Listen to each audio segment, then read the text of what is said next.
Bismillahirrahmanirrahim. Assalamualaikum warahmatullahi wabarakatuh. Alhamdulillahirabbil alamin wassalatu wassalamu ala asyrafil anbiya'il mursalin sayyidina wa maulana Muhammadin wa ala alihi wa sahbihi ajma'in. La haula wala quwwata illa billahil aliyyil azim. Amma ba'd. Anak-anakku semuanya yang saya banggakan, pertama-tama marilah kita panjatkan puji syukur kehadirat Allah Subhanahu wa taala. Bi qaulina alhamdulillahirabbil alamin. Selawat serta salam marilah kita aturkan kepada junjungan kita Nabi Agung Muhammad sallallahu alaihi wasallam. Bi qaulina Allahumma shalli wa sallim ala sayyidina Muhammad wa ala alihi sayyidina Muhammad. Semoga dengan bacaan selawat tersebut kita semuanya dapat diberikan syafaatul uthmah oleh Allah Ta'ala melalui lantaran syafaatul Rasulullah SAW di yaumil qiyamah nantinya. Oke anak-anakku semuanya, pada kesempatan kali ini kita belajar tentang kitab fikih Safinatun Najah yang pernah saya sampaikan minggu yang lalu. Bisa diperhatikan sebelum kita mulai, marilah kita baca basmalah bersama-sama terlebih dahulu. Bismillahirrahmanirrahim. Qala musannifu rahimahullah wa nafa'ana bihi wa bi ulumihi fid dharaini amin amin ya rabbal alamin. Wa shaumu ramadhana lan poso ing wulan Ramadan, wa hajjul baiti lan munggah haji ing Baitullah. Man utawi sapa wonge istato'a kang mampu sapa man ilaihi maring Baitullah apane sabilan dalane. Jadi rukun Islam yang keempat itu adalah berpuasa di bulan Ramadan. Jadi berpuasa di bulan Ramadan itu adalah salah satu rukun dari beberapa rukun-rukun Islam. Yang selanjutnya rukun Islam yang nomor 5 itu adalah hajjul baiti. Kita berangkat ke Mekah melaksanakan ibadah haji. Haji hanya satu kali. Artinya ketika orang melakukan perjalanan haji seumur hidup hanya satu kali saja. Bagi siapa? Bagi mereka manistato'a ilaihi sabila. Bagi mereka yang mampu. Bukan berarti mampu saja, akan tapi ilaihi sabila, mampu untuk berangkat maupun pulangnya. Segala sesuatu dari hal pemberangkatan sampai pada pulang, sampai di rumah, itu dia mampu segalanya. Lalu bagaimana kepada orang yang fisiknya tidak mampu? Maka sebenarnya dia bisa melakukan haji.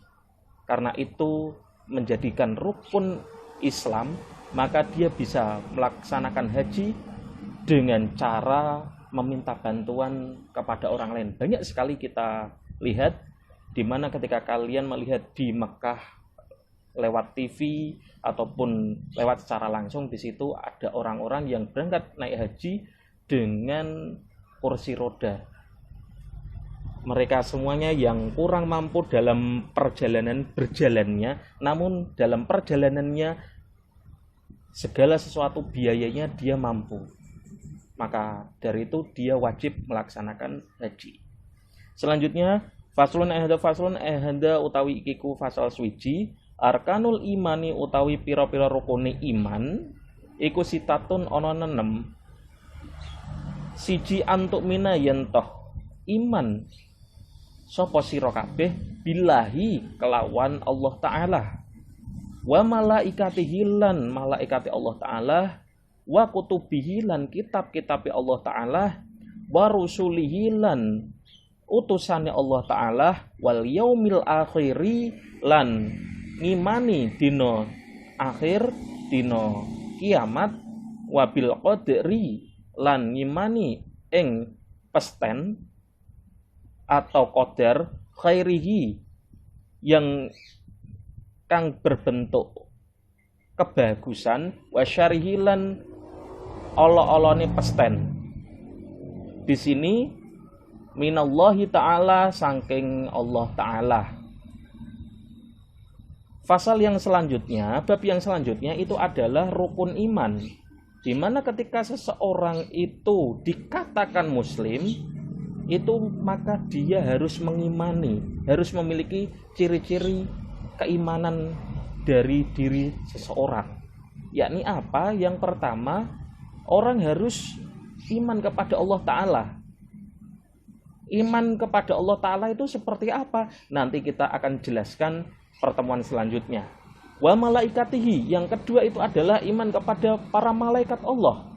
Bahwasannya kita harus meyakini setulus hati bahwasannya Allah Ta'ala itu menciptakan yang namanya malaikat yang banyak sekali, tetapi yang wajib kita ketahui dan wajib kita imani itu beberapa malaikat saja.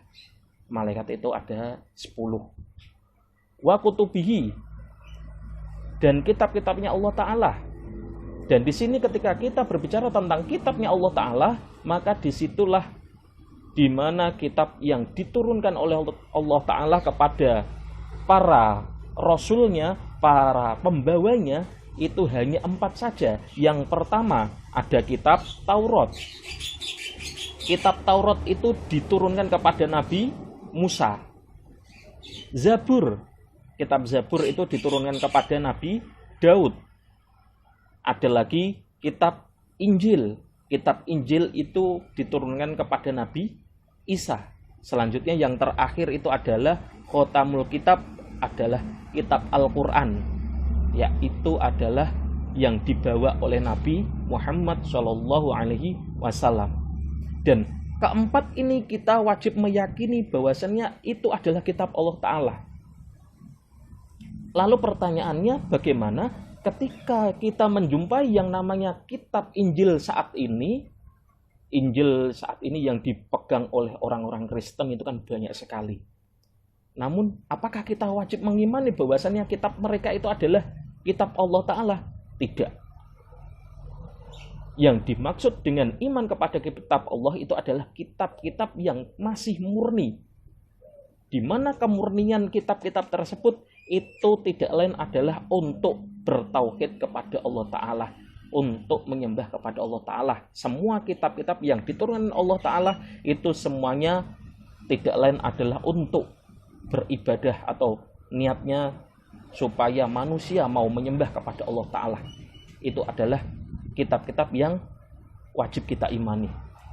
Lalu kalau kitab-kitab yang dibawa oleh orang Kristen itu kan mereka mengimani selain adanya Allah Ta'ala, maka di situ kita tidak boleh mengimani kitab itu sendiri, karena itu sudah dicampur tangan oleh mereka-mereka yang tidak bertanggung jawab. Wa rusulihi, lan ngimani rasul atau utusannya Allah Ta'ala. Jadi yang selanjutnya itu adalah kita wajib iman kepada rasulnya Allah Ta'ala. Rasul yang bagaimana? Rasul Allah Ta'ala itu ada 25 itu sendiri. Yang wajib kita yakini, yang wajib kita ketahui. Tetapi ketika kita, apakah Rasulullah Ta'ala itu ada banyak? Ya.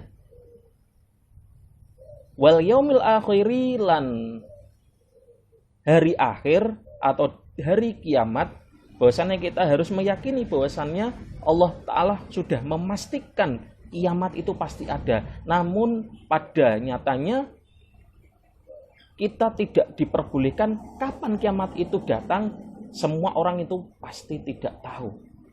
Termasuk baginda Nabi Agung Muhammad SAW ketika beliau ditanya kapan kiamat itu ada, kapan kiamat itu datang, Rasulullah SAW tidak berani menjawab. Hanya beliau memberikan tanda-tanda akan datang hari kiamat. Itu tanda-tandanya seperti ini, seperti ini, seperti ini. Nanti kalian bisa cari di referensi yang lain. Tanda-tanda kiamat itu apa saja yang disampaikan oleh Rasulullah SAW. Selanjutnya wabil qadri khairihi wa syarihi. minallahi ta'ala. Dan selanjutnya adalah kita mengimani kepada qadar Allah Ta'ala, qada dan qadar Allah Ta'ala. Artinya ketika apa yang sudah dipastikan oleh Allah Ta'ala, entah itu baik ataukah itu buruk, maka kita yakin bahwasanya semuanya itu adalah milik Allah Ta'ala dan Allah yang berkehendak.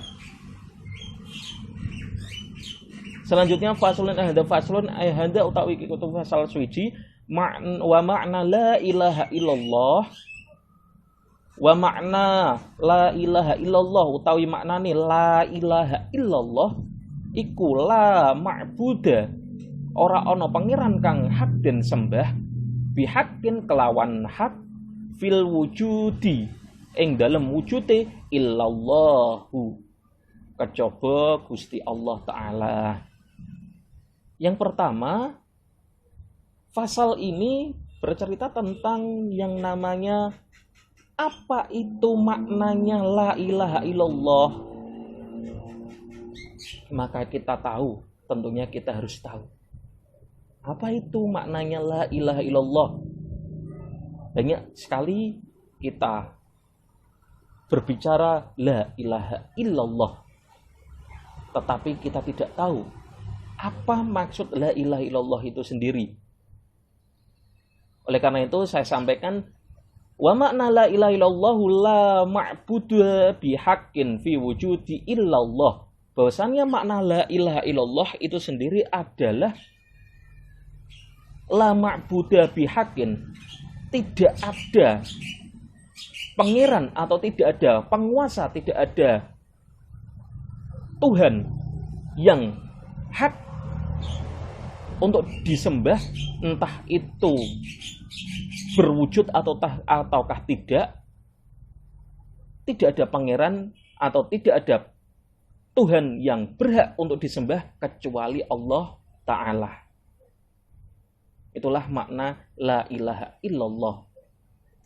Selanjutnya faslun ayhada utawi ikiku fasal suci alamatul bulughi utawi pira-pira tetengere balik wong kang balik iku talatatun ana telu. Tamamu khamsa asyarata sanatan, sempurnane 15 apane sanatan taune fidzakari ing dalem wong lanang wal unta lan wong wadon. Fasal yang di sini bab selanjutnya itu bercerita tentang yang namanya ciri-ciri orang yang balik. Ingat, orang yang balik itu adalah orang yang pertama kali dia mempunyai kewajiban, sudah memiliki tanggung jawab sendiri. Artinya ketika orang itu belum balik, maka tanggung jawabnya, dosa-dosanya itu masih dibawa oleh orang tuanya, yang ditanggung oleh orang tuanya. Akan tetapi ketika orang itu sudah balik, maka dia harus membawa dosanya sendiri-sendiri. Tanggung jawab milik dia sendiri. Bagaimana orang yang balik itu sendiri? Kapan dikatakan orang itu menjadi balik? Itu di sini dikatakan beberapa ciri-cirinya. Yang pertama itu adalah tamamun khamsa asyara sanatan. Yang pertama, bagi seorang laki-laki ataupun perempuan itu yang berumur 15 tahun, maka di situ dia sudah dikatakan balik. 15 tahun yang bagaimana? Di dalam kitab ini tentunya 15 tahun itu bukan berarti 15 tahun yang kita rayakan. Kalau kalian lahir di tanggal 1 Januari, maka nanti akan kalian rayakan 1 tahun kemudian itu adalah tahun 1 Januari tahun ke depan itu adalah ulang tahun kalian, itu bukan. Akan tapi yang dimaksud 15 tahun di sini itu adalah menurut tahun Hijriyah. Menurut tahun Hijriyah, artinya ada perbedaan ketika kalian melihat antara tahun Hijriah dengan tahun Masehi. Oleh karena itu ketika kalian melihat kapan itu Muharram diadakan dan kapan akhir tahun itu diadakan, kalau akhir tahun kita pasti tahu, yaitu Desember. Tetapi ketika kita berbicara tentang Muharram, awal kali tahun itu ada, maka di situ bukan lagi Desember, bahkan bisa Januari, Februari, Maret, April, Mei, sampai Desember. Itu bergantian. Oleh karena itu adalah tahun Hijriah, bukan tahun Masehi yang kita kenal layaknya. Yang pertama itu adalah genap 15 tahun bagi seorang laki-laki ataupun perempuan, dia sudah dikatakan balik. Selanjutnya yang kedua itu adalah